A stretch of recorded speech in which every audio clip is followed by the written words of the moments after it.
Good evening, everyone, and welcome into this episode of The Locker Room here on 88.7 FM WRHU. Tim Crowley joining you to go through the world of Hofstra Sports tonight, and doing so and joining me is Mr. Ryan Ginio. Ryan, thanks so much for coming on. Happy to be doing this with you tonight, and very excited to talk about the expanding world that is Hofstra Sports at this time of year. Absolutely. I'm absolutely thrilled. I'm sure everyone in the Hofstra community is absolutely ecstatic for fall and spring sports to come back. Soccer, baseball, softball, you name it, it's back. I can't wait. I don't know about you. Yeah, no, totally. There's so much to talk about as we get into the show.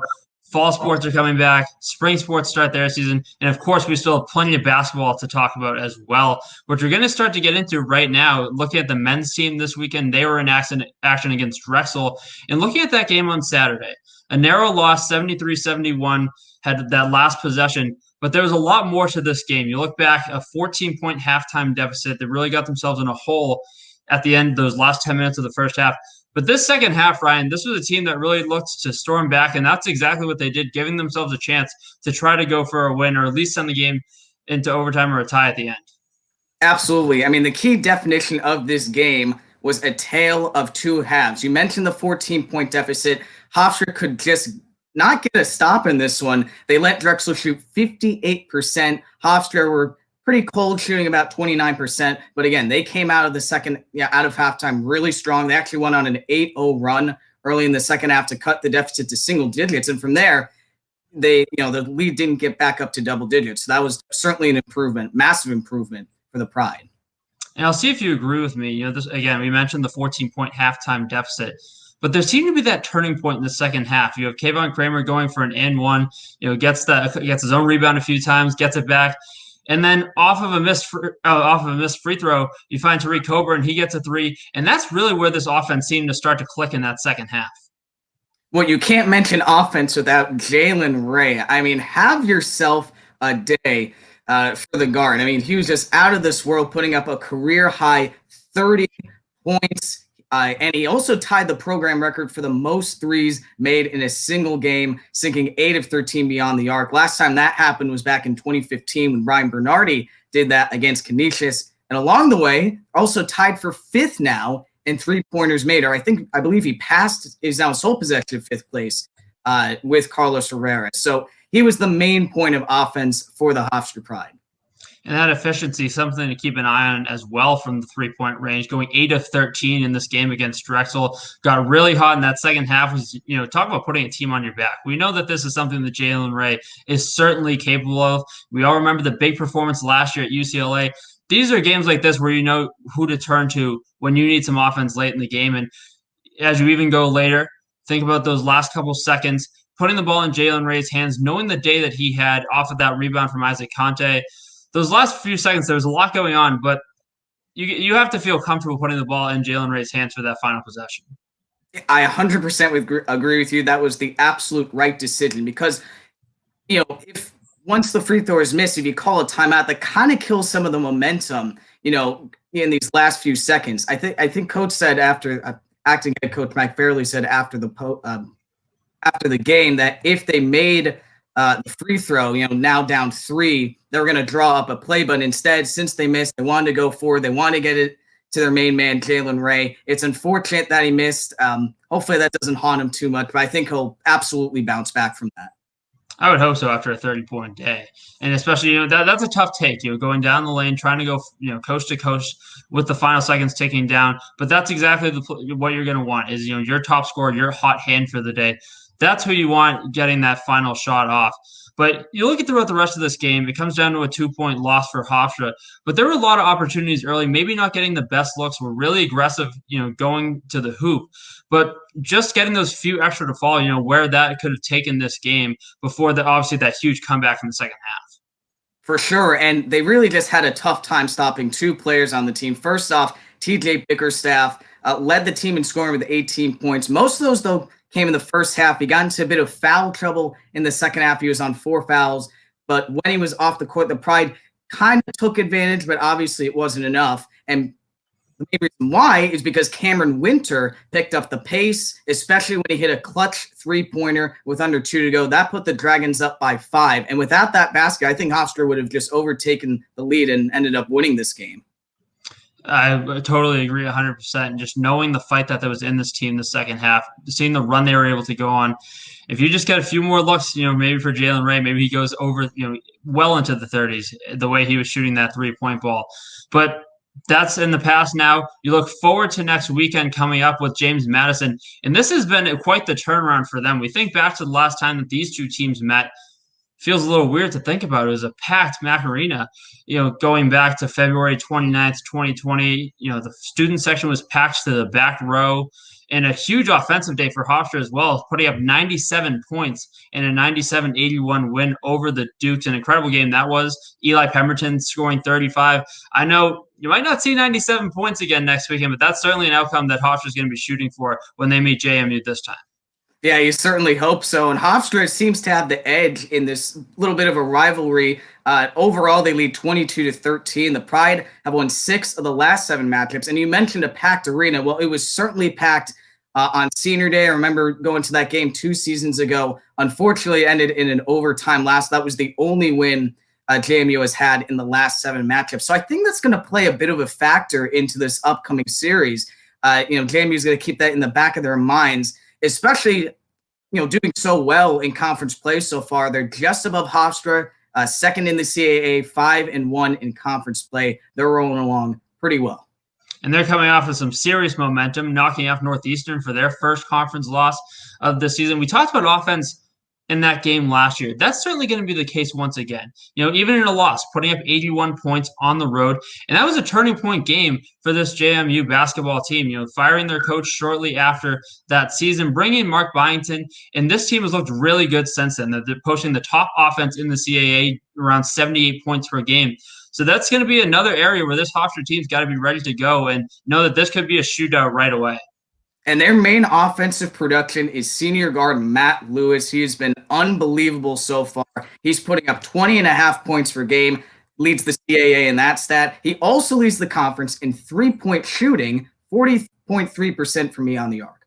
But they have to stop him not only from shooting, but also from passing as well. He leads the team in assists as well, so he can really do it all offensively. If they can force him to take bad shots or just simply turn over the ball, the Pride will have a much, much better chance of winning.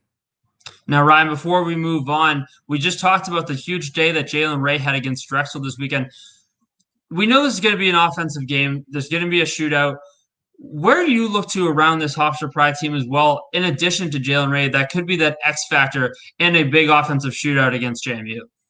I think you have to just go low and just feed it into the paint.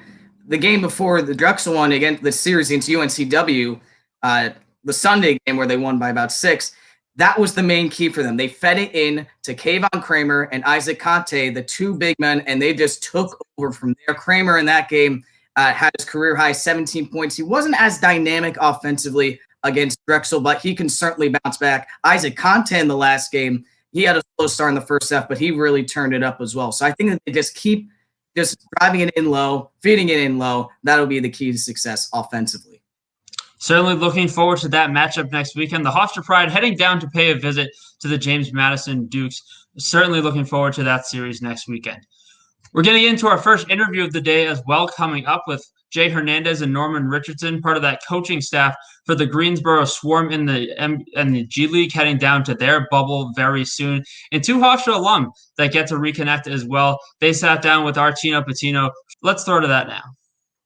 Hello, Hofstra Pride sports fans, and welcome back to another special interview right here on The Locker Room on 88.7 FM WRHU. I'm Tino Patino, and joining me today are 2 Hofstra men's basketball legends, and Jay Hernandez and Norman Richardson. Guys, welcome on to the show today. Thanks for having us. Thanks for having us. So before I start, to give a little background to our audience about you two, played together on the Hofstra Pride from 1998 to 2001, compiling a stellar 72-22 record over that time, with Jay scoring 162 three-pointers, ranking 10th all-time in program history, and with Norman ranking 11th all-time in program history in points scored. along with back-to-back NCAA tournament appearances from 2000 to 2001. So my question for the both of you guys is, did you ever think you'd find yourself on the same team again after you moved on from the Pride? You can take it, Norm. Yeah, let me answer this one. Okay. Well, you know, when we were in college, I never imagined, first being a coach. At that time, my mindset was strictly on, playing after I graduated. So, to get this opportunity was something that I never thought about. As of recently, obviously we're both in a coaching profession. So we knew each other for 20 plus years, and now, with us being in this profession, we definitely wanted to work with one another. We trust one another, we respect one another. Jay's like family to me, and I couldn't tell you how excited I am to have the opportunity to work on his staff, and and learn from him, and just continue to grow and help in any way I can. Yeah, I'm similar. This is to me a major blessing, like a dream come true. To be with a college teammate that we were, so close. We're roommates on the road for a number of years, playing in a lot of meaningful games. And, we both have seen each other grow up. We both, are part of each other's lives and families. And, to be able to work professionally together, to me, it just made sense because I know Norman's going to tell me the truth and I'm not going to take it personally, and vice versa. Like we can really just be honest with each other because we want what's best for each other. And that's always been the way, from the time that we played for Coach Wright till today. So when this opportunity came and we had the chance to link up, I know we both felt great about it because like Norm said, we're both going to learn a lot about what we've been doing the last few years separately, combine some ideas and, just bounce ideas off of each other and hopefully make these guys a lot better in this bubble format that we're in now. Now, Jay, you were hired by the Orlando Magic in 2014 as an assistant coach focusing on player development, and you remained with that team until 2018 when you joined the Charlotte Hornets as an assistant coach and director of player development. And recently it was announced you will serve as the head coach of the Greensboro Swarm for the upcoming NBA G League bubble, as you mentioned, starting in February, taking place in Orlando. So were you surprised at all by this news? I wasn't surprised necessarily. This is something that I've been wanting to do.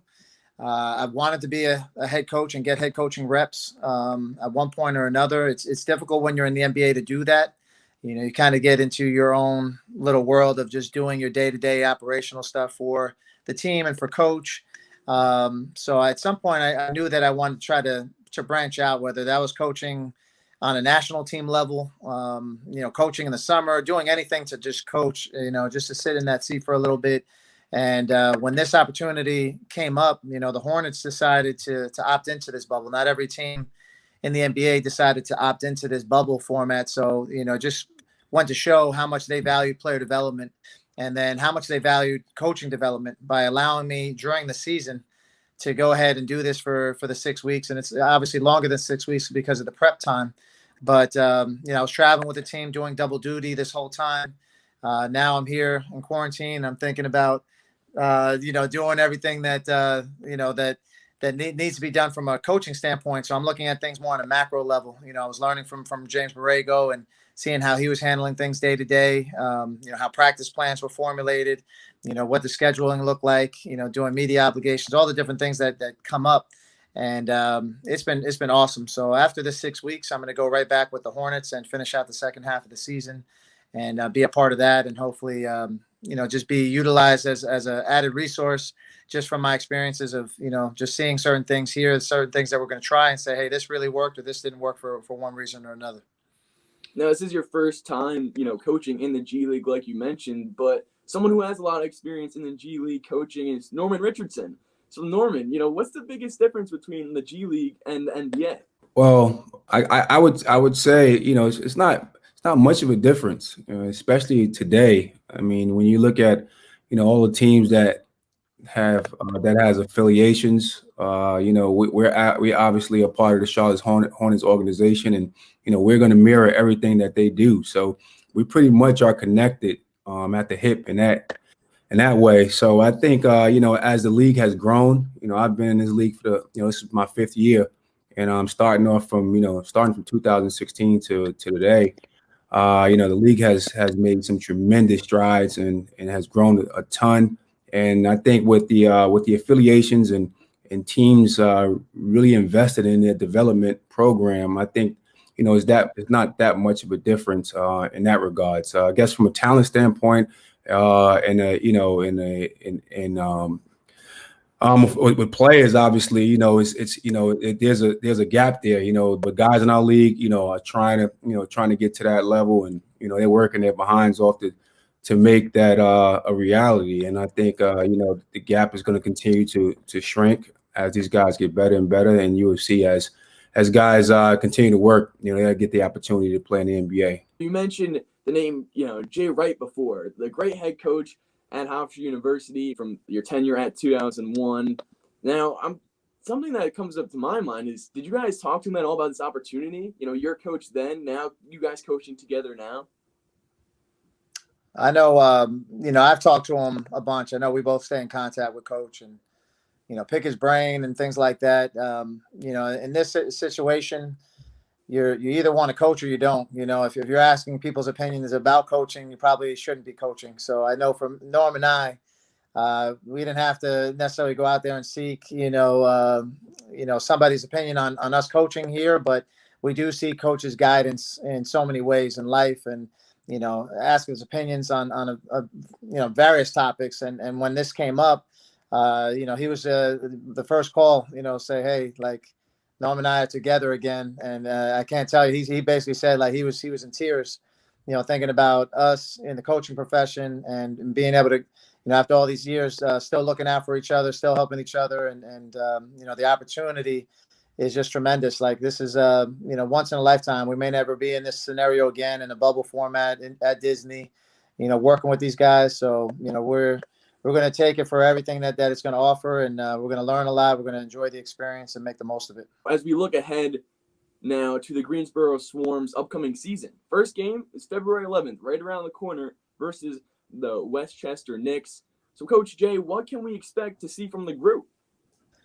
I think you're going to see a really up-tempo style. We're going to see a team that's going to be unselfish, passing the ball. Like, the Hornets right now are tops in the league in assist percentage, and that's something that we want to continue here. So we don't have a lot of time to practice and build that chemistry, but that's something that we're harping on early, is just being unselfish, playing for your teammates, making each other all look good, because if you're playing selfishly, it's going to stand out. And, we're about trying to play the right way and winning games. And I think offensively, you're definitely going to see an up-tempo pace. Defensively, you're going to see a team that mixes things up, that's really, really gritty. Norm's going to take the helm on the defensive side of the ball for me, and he does a tremendous job on getting guys in the right position. So I think, and Norm can talk more about it, but defensively, we're going to be about being tough, communicating, having your teammates back the whole time, and hopefully we can hold teams to under 100 on any given night, and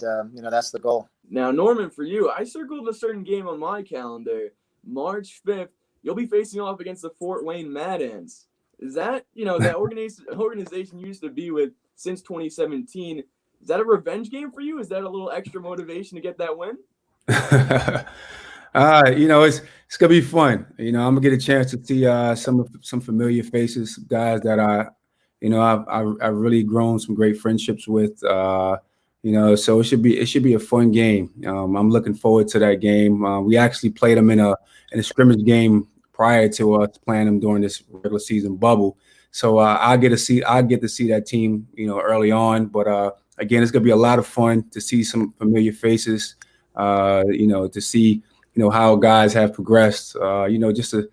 Just to see some guys that I really enjoyed. During my time in Fort Wayne. I can't wait to play against those guys, and should be exciting. Definitely, and it definitely will be exciting to see the Greensboro Swarm season this year with you two at the helm, leading these guys to victory, hopefully, and maybe in 2 months we can do a follow-up interview, with the G League Championship. One last question I did have for you guys. is, do you have any advice for the current Hofstra men's basketball team as they look to potentially head back to another NCAA tournament, something that hasn't been done since you two played on the same team? Being consistent is not a very cool term, but it's actually cool to be great, right? And so by being consistent, we call it being great at basic. The results become great when you just do the right things every single day. So I think by listening to that coaching staff, they have a really, really great coaching staff. Obviously, Speedy was our teammate. We love him. I think they're doing a phenomenal job over there.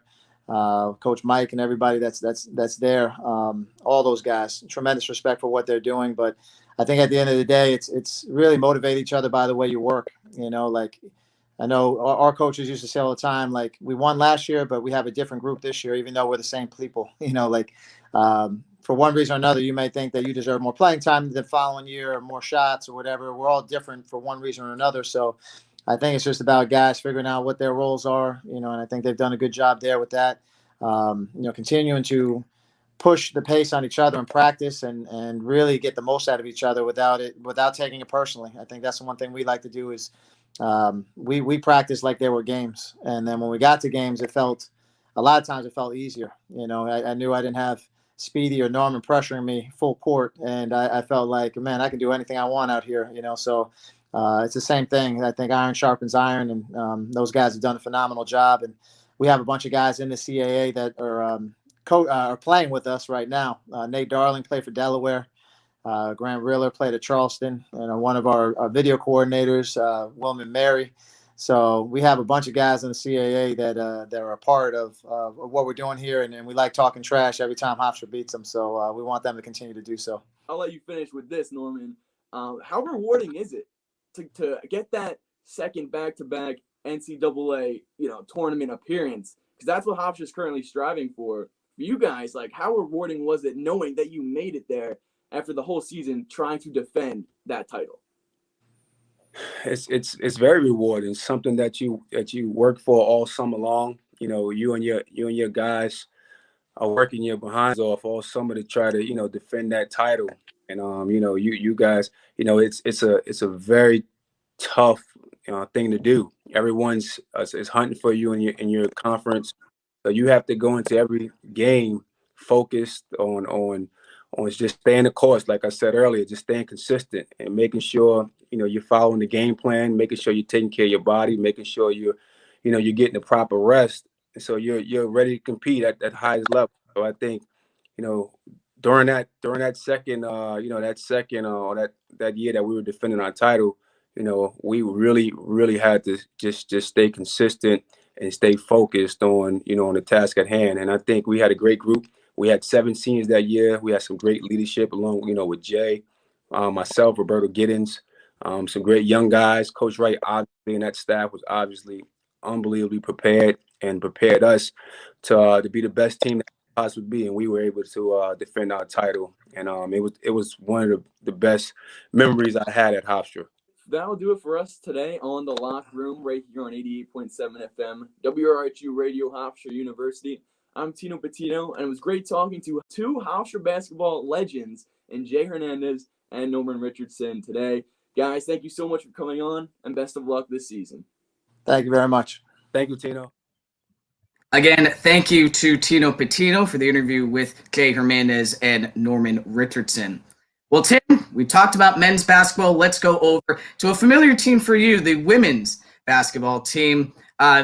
Absolutely brilliant stuff last weekend against UNCW. Not 1, but 2 wins. Let's start with the first one. Hofstra winning 72-59. That ended a 5-game losing streak both this season and a 5-game losing streak against the Seahawks. Kayla Brown, Jalen Hines each put up 20 points. Deshani Knight added 13. What were your impressions of the game offensively? Well, first of all, anytime you can sweep a series in this conference is obviously a terrific weekend for the Hofstra Pride. But my biggest takeaway was seeing the evolution of this offense. This was a team that relied on their stars to not only shoot well from the field, but especially at the free throw line. That was really Kayla Brown's calling so far this season. She was very efficient from the free throw line. She didn't really get there. Only attempted 3 free throws, and was the only person to really shoot from the free throw line at all was Jalen Hines. She was 6 of 10. Nobody else really getting to the free throw line. So this team had to evolve from the field, and they did so at a 45% clip. So to kind of see your offensive style change, from going to try to get to the basket, get to the free throw line, to now have to be really efficient from the field, that was a huge shift for Hofstra, and they did a really good job of that on Saturday. I was really impressed with how they kind of got out of a slow start. I mean, first quarter, they only put up 9 points. But luckily UNCW weren't much better. They only trailed by 5 heading into the second quarter. But from there, obviously, Brown and Hines leading the way. But what was even more impressive than that was defensively. It was just a masterful defensive display. They set season highs in steals with 15 and blocks with 7. Deshani Knight leading the team in steals with 5. But leading the way in blocks was not Jayla Henry, but instead it was the freshman center Zahima Swint with 3. How were you impressed defensively by them? I was very impressed defensively with this team, especially in the area of three-point defense. This was a topic that I feel like has been talked about around this Hofstra Pride women's basketball team the entire season, specifically dating back to the Fairfield game in non-conference. It's been a talking point throughout this entire season, and it's games like these that really show the evolution of this team throughout the season. Holding UNCW to only 25% from beyond the arc, a huge game defensively, and they really got it done in the rebounding department as well throughout the entire weekend. Hey, you talk about three-point shooting. It's not that much of a strong suit for either side, really. So Hofstra, in this one, the key to success for them as well was, just driving it inside the paint, just taking jumpers. I mean, they only attempted 11 three-pointers, only made 2. So again, they played to their strong suits. That was the key for them. And going into the following day's game as well, to beat UNCW 59-48. Kayla Brown once again leading the way with 22 points. And most of her scoring, more importantly, came in the fourth quarter, scoring 12 during that period. So she absolutely caught fire when the Pride needed her most and helped them pull away. And that's obviously going to be the storyline from this game. Kayla Brown's been getting it done as the leading scorer for this team all season long. But what stood out to me is for a team that had really been riding the backs of their starters the entire season, was looking for that bench depth, that extra support, they really came through. And this was a team effort offensively with 8 different players finding a way to score. That was the big standout for me offensively. And for this team to keep moving forward, to keep developing in a very competitive CAA, you're going to need more of that. So it was a great sign on Sunday. Absolutely. And another player I'm going to mention again is Zahima Swint. Once again, the freshman is standing out. She's really building up as what looks to be starting an excellent career with the Pride. She was completely dominant off the glass, a career-high 11 boards. And again, what's more impressive, as you mentioned, she did this off the bench. So it is so important to get this help off the bench, especially going forward in the season.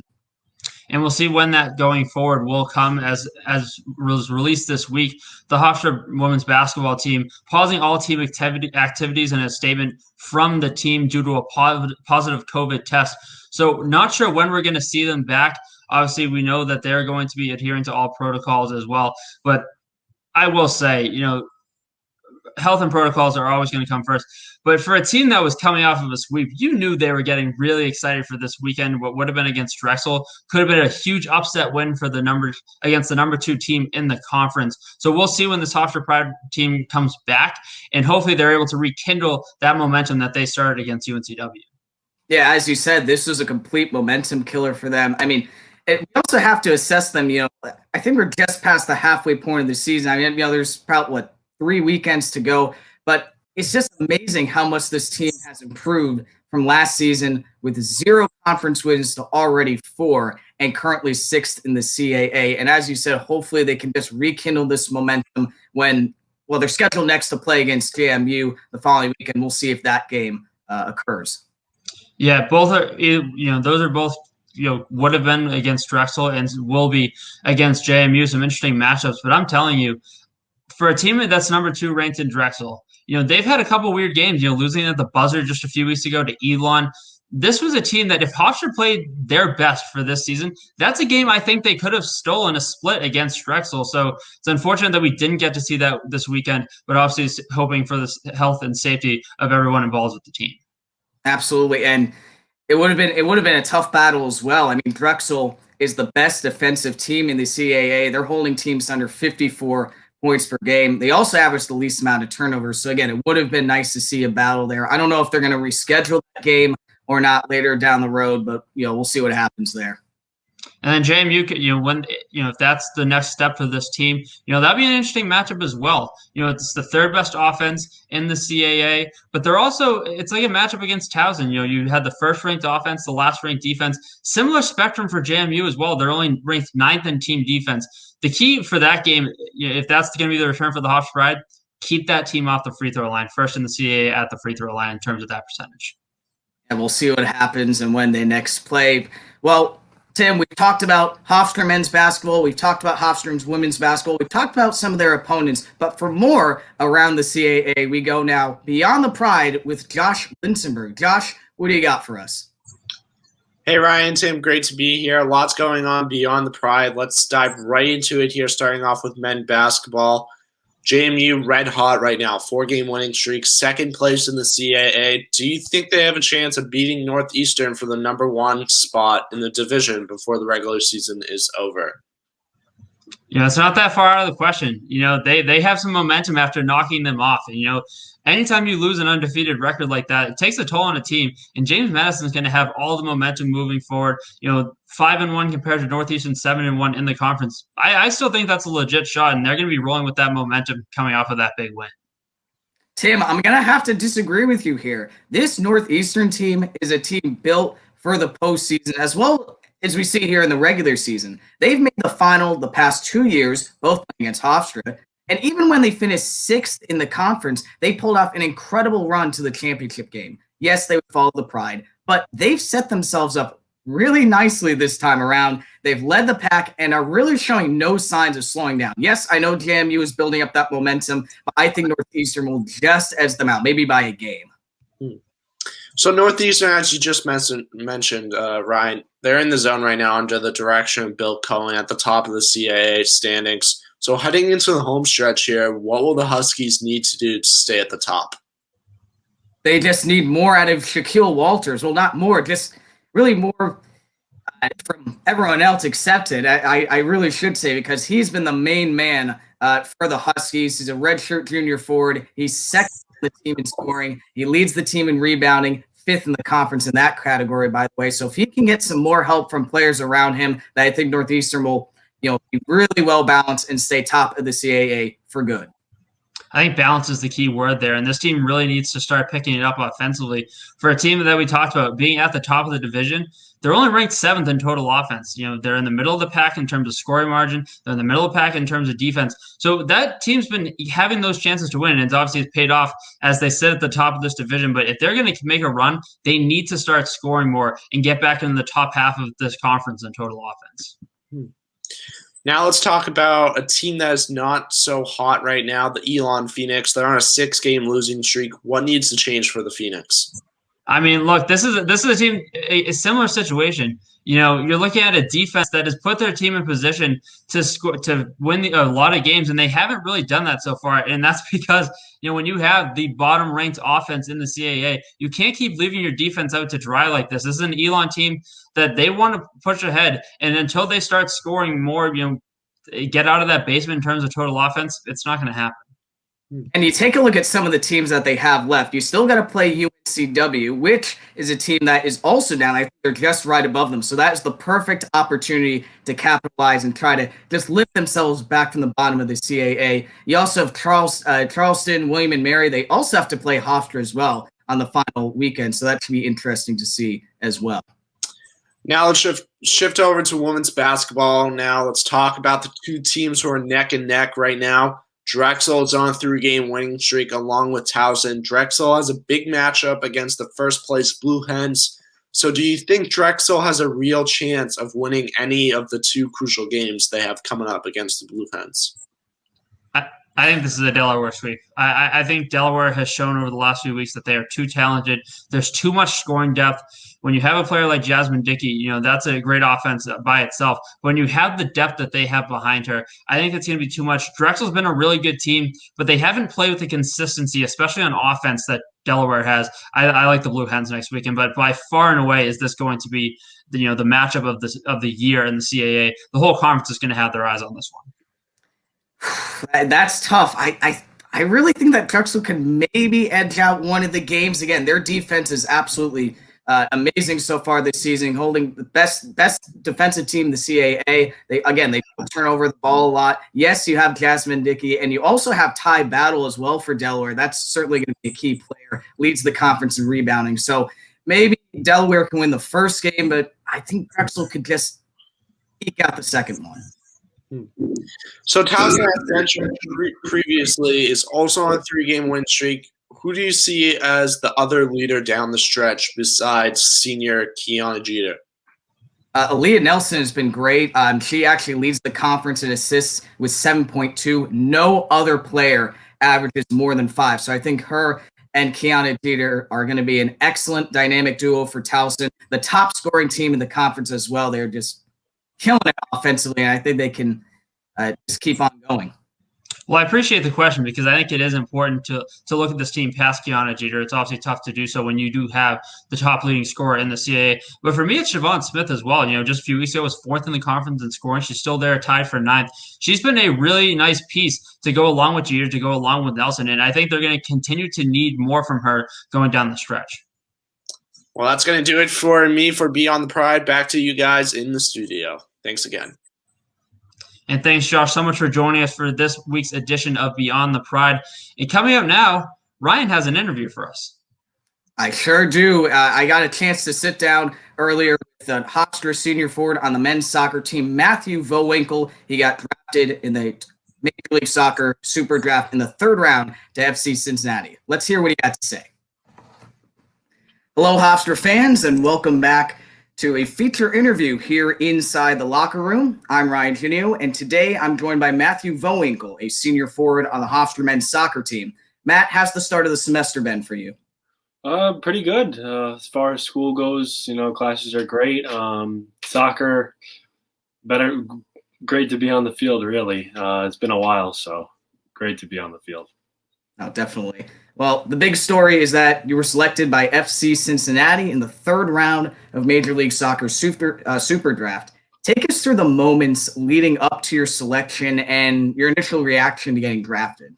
Yeah, it's a big opportunity, big celebration that's gone around. I'm really happy, really excited to get there and get going when the time comes. But before the draft happened and everything, it was kind of a little bit of a shock to me. I wasn't really prepared for it, I guess I should say. But as the weeks went on and I knew that my name was on the list, I was super, super excited. And hearing my name being called or watching it online when it did happen was unbelievable. And, when it did happen, I was just overjoyed and wouldn't really want anything else. It's been a dream for me, and I'm really happy with it. Now, what was the reaction from your teammates, coaches at Hofstra to you getting selected? Did they call you up at all to congratulate you? Yeah, a bunch of people texted me, coaches called me and everything and congratulated me. So it was a pretty awesome feeling and one of the best feelings I've ever had. Now, how much of an impact did everyone on the team for your first 3 years here, now entering your 4th, from players to head coach Richard Nettle, how much of an impact do they all have on you to be the player that you are today and get you to be, help you get drafted, really? Yeah, I mean, I wouldn't be where I am without anybody that I've crossed paths with through my 21, 22 years of being here.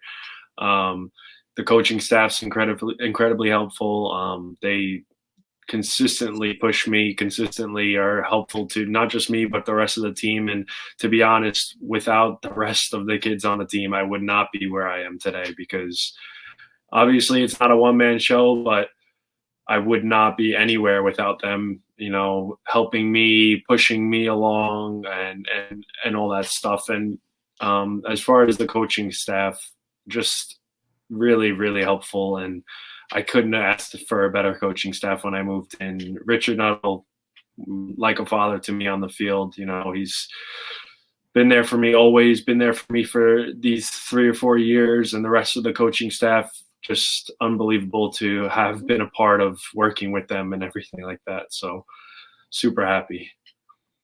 So you're now the 5th member of the Pride to be selected in the MLS draft, including your former teammate, Sean Nealis. What are your thoughts on joining such elite company coming out of this program?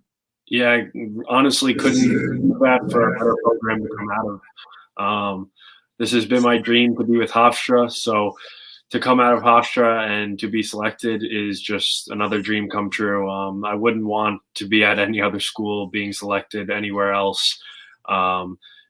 Just to join those 4 others is unbelievable to me.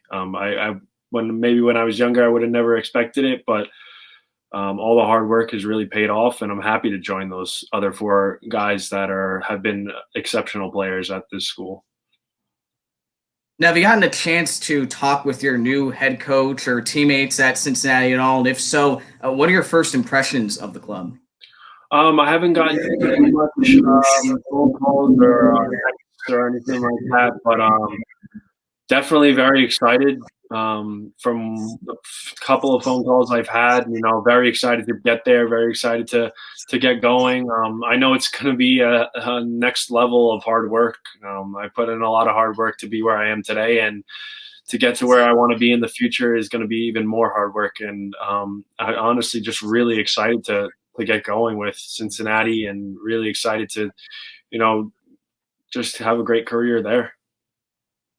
Now, you talked about this hard work and all that. What do you think the biggest challenge or challenges will be in adjusting from collegiate soccer to the pros? It's definitely not going to be easy. Definitely a whole different ball game, I should say, as far as coming from college and going into the pros. I think there's pretty much 2 main things. Is one, making sure I can continue the hard work that I've put in and continue to compete with all the rest. And the second is just mentally being there, staying focused, believing in myself and having confidence to just go out there and do what I usually do. So you'll join the team right after you finish your career at Hofstra, immediately after. How much of a benefit is it for you to get some more games under your belt before going pro and not having to wait, kind of a couple months in between, finishing play at Hofstra and then getting drafted? Yeah, exactly. That's, I couldn't ask for a better timing, for a better situation to be in. So I'm really happy that I get to get these games in, get to finish out my career at Hofstra, and have that confidence level to go into there ready to go, really. Yeah. Now, do you know if you'll automatically join the first team, or is there some sort of reserve team that will put you in first? What's the deal there? I'm not too sure how it's going to work. It's all dependent on my performance as well. So I'm hoping that I can, if not make the first team, be there someday and be on the reserve team if there is one this year. But really just looking forward to getting there, and depending on my performance, that'll be the factor of where I get placed, to be honest. So I just wanted to get into your background and then also into Hofstra as well. So you started playing soccer at 4 years old. At what age did you really begin to realize that you wanted to play professionally? Honestly, right away, maybe. It was always a dream of mine, even when I was little. I used to watch everyone on TV and everything, so I'd be like, oh yeah, I really want to go. I really want to play professionally, and wherever it may be, I just want to be able to play professionally and say that I can play professionally. But really, I guess going into high school, I was more along the lines of being drafted. I really wanted to be drafted. I wanted to be able to go into the MLS saying that, I came out of college and I was drafted, and no matter what happens after that, being drafted was one of the goals of mine. So. And who are some players that you really look up to while you were growing up and today as well, and really model your game after? I don't really have a specific person. Everyone loves the Messi or the Ronaldo. I'm a big Ronaldo fan, to be honest. But I didn't really have too many people that I would, act as a role model for me growing up. I would just kind of get out there and watch different players and study how different players performed, and try and implement each little thing from different players into my game and just kind of get going that way. My game's always based on a lot of hard work. So, I mean, that's just me. I don't really focus on somebody else. I'm focusing really more on myself and my own mentality. And so that's where it kind of comes from. So now let's get to your upcoming season with the Pride. I mean, you must be absolutely thrilled to end up playing out your senior season despite everything that's been going on last year. Yeah, super, super thrilled. I mean, to just finish it out with the guys I've been spending with 4 years and the coaching staff I've been spent with for 4 years. It's really a great situation. Super happy I get to, split it in half and spend the half here and then go there in Cincinnati when the time comes, and just really overjoyed that I get to have that situation. And how and when did you find out you were going to play this season? I just, due to the kind of COVID restrictions, I had a talk with the coaching staffs, both coaching staffs actually, and was able to kind of make a decision to come back and finish it out at Hofstra and then go there and play at Cincinnati because of kind of COVID restrictions and other factors that played into it. Now, obviously, you haven't played competitively for over a year. I mean, since last November, really. What have been some of the challenges during that time in terms of staying fit and, being match fit and really just being ready for action? Yeah, and it's honestly one of the toughest challenges that everyone's faced, I think. No one really expected us to not be able to play for however long it may be. And I think one of the biggest challenges for me was just, staying focused and being able to get out there every day, even if it was alone, to just kind of work on yourself, staying match fit, staying sharp on the ball and everything like that. It's hard when you don't have teammates next to you pushing you or people to talk to or anything like that, but really just staying focused on my game and continuing to improve it every day. Now, how has training gone so far? Really these past few weeks, is it more intense now that you guys know you'll be playing a week from now? Yeah, definitely. Coming from the winter where you're alone and now, you're back with the team, working with everyone. It's definitely more intense, but a good intense. I know everyone on the team is edging to kind of get to that game next Friday and continue to prove who we are really at Hofstra and beat who we need to beat and all along those lines. Now, as a senior, you're one of the leaders, obviously, on the team. What are your first impressions of the freshman core that's kind of come up and taken over right now? Yeah, the freshmen are definitely a great class to have, a great class to interact with. Everyone's helpful on the team. So the freshman class that's coming in is super, super helpful. A great class of guys. But as you said, I'm being a leader, whoever it is, the seniors that are on the team being leader, we also need those freshman leaders too. So I think if we can, if a couple of the freshmen can step up and be a leader and be able to get on the field and do what they need to do, I think it'll be a great season. And you're coming off just a stellar junior season, leading the team in goals and points, being named to the All-CAA first team. How are you going to build off that success heading into this season? Yeah, I wouldn't really say too much of building, but really more of staying on that same line, really. Continuing to score those goals, continuing to help the team out and get the wins that we need to get. I mean, I did it last season, but I just want to focus on this season and continue to be along those lines of, however many goals it was and assists and whatever it may be. But I really just want to, last season here, I want to win. So that's my mentality. And last question for you, which opponent on the schedule are you most excited to play against this season and why? That's a good question.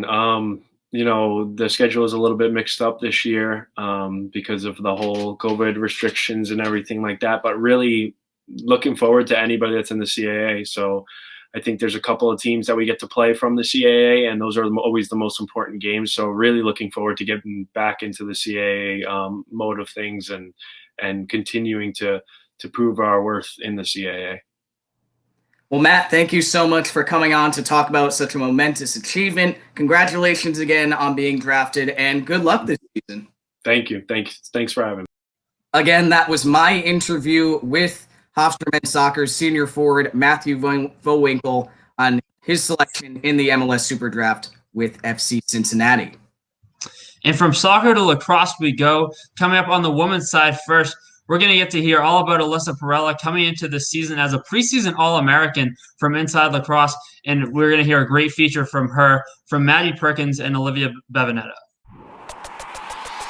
Perella looking for an open outlet to pass, and she saws it, she shoots, and she scores! There it is, they rule the goal, and Alyssa Perella makes the record books of the CAA. Congratulations to her. Now 4th place all-time with 202 career CAA goals and a Hofstra Pride uniform.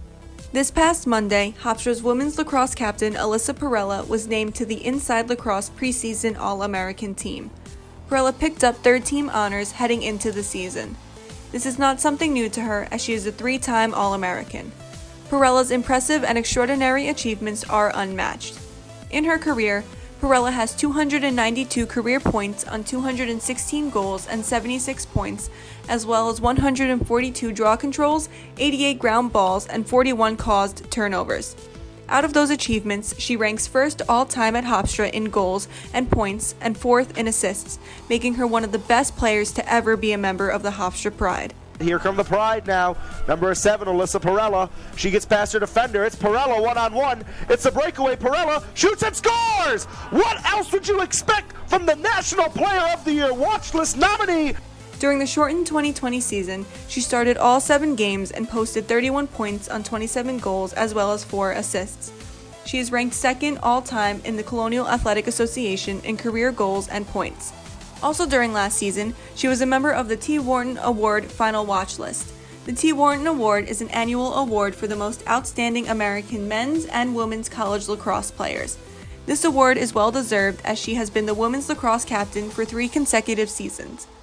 One of Perella's many highlights happened on February 18th of 2020 when she scored a career-high 8 goals against Wagner.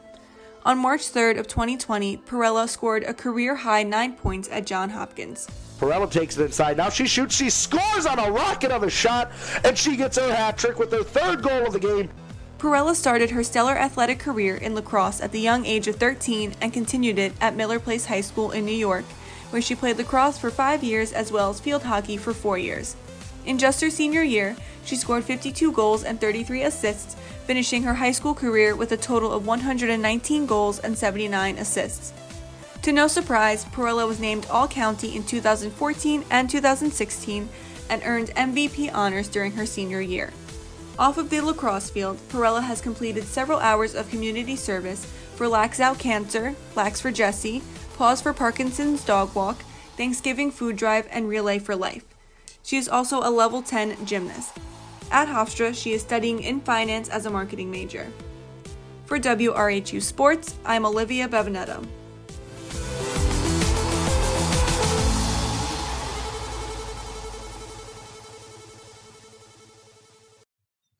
And a huge thanks to Maddie Perkins and Olivia Bevanetto for that package. And now we move on. We talked about it earlier in the show. This world of Hofstra Pride Athletics starting to expand. Fall sports back, spring sports back. And Ryan, this is going to be a very fun few weeks here at Hofstra.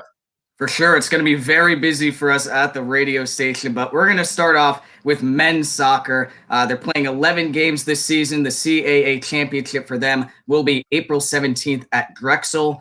Key game for me in this one is going to be their first one, honestly, against Syracuse. They're facing off against a team from the ACC, which is arguably the best Division I soccer conference. Yes, you know, you have the Big 12, Pac-12, but I think the ACC is the best, and they're a team that made the NCAA tournament. They also faced off last season, and Hofstra lost to them 4-2, so they will absolutely be looking for revenge. Tim, what do you think? What's their key game?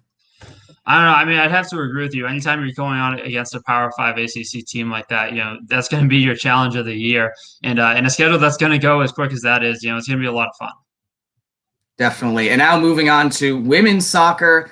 Hofstra are going to be in a division with Delaware, Drexel, Northeastern, and Towson. They have only 9 games this season, shortened season, of course. Their CAA championship is also April 17th in Towson. Key game for me, it's tough because Hofstra is just walling away the best team in the CAA, but I have to say probably the matchup against Delaware against March 27th. They're the team that finished runners-up in the regular season. I'll mix it up for you. It's an exciting start whenever you have one of those rivalry games to start off the season, and that's exactly what they're getting on February 21st, hosting Stony Brook at Hofstra, getting a little Long Island rivalry to start the season. That's going to be a huge bump start for this team. I should also mention one more game against Northeastern. They were one of only 2 teams in the CAA last season to not lose to Hofstra. Them and UNCW, they managed to tie them after overtime 2-2. So maybe Hofstra's looking for some revenge there. Now we go over to volleyball, where Hofstra are going to be in the North Division with Delaware, Northeastern, and Towson. They play each team twice, 12 games overall. Their CAA championship is April 3rd. And the key game for me has to be Delaware. Again, it's another game where they look for revenge. Remember last season in the tournament, they lost in just heartbreaking fashion. The Blue Hens came back from 2 sets down to knock out the Pride. I totally agree with you there. Losing a 2-0 deficit, that's something that that stays with you until next season. And until you get the chance to make up for that, you get your second crack at a team like Delaware. That has to be the game of the season at the first look at the schedule.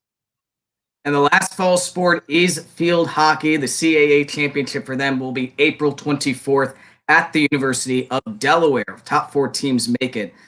13 games for field hockey. The key one for me, it's between really Towson and Northeastern because those were their CAA wins last season. But I'm going to go with Towson on April 16th because they beat them last season, and that earned head coach Courtney Vino her first ever win in the CAA. I'll go Northeastern. I think this is going to be a really enticing matchup. I want to see how this team's grown from last year, especially against the Huskies. And now moving over to the spring sports, of course, with baseball. Tim, what do you got for us there?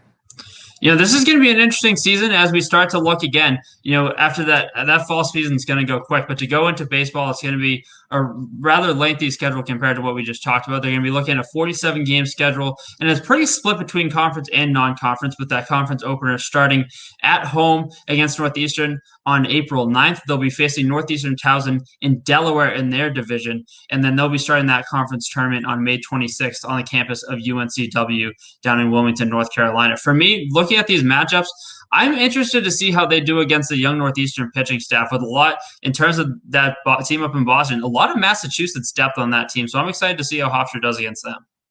I agree with you with Northeastern. And this Husky team did pretty well before the pandemic cut their season short at 10-5. Now we head over from one diamond to another, going from baseball to softball. Similar style in terms of the setup of the schedule, but they are going to start with an invitational at Villanova as well.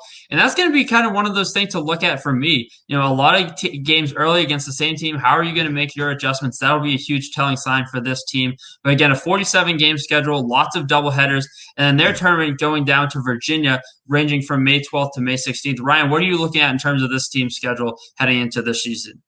Well, you mentioned the Villanova tournament. Obviously, I got a chance to cover the team last season, and I loved covering all these tournaments. That down in Florida, down in California, all those places. But in terms of conference play, I want to focus on that against Delaware because they didn't get a chance to play in CAA play last season. For Delaware, they finished dead last in the conference in 2019, but they were absolutely on a roll this past season. They finished the COVID-shortened season at 19-4. They were well on their way to something special. I really want to see what Hofstra's got against them. Totally agree with you there.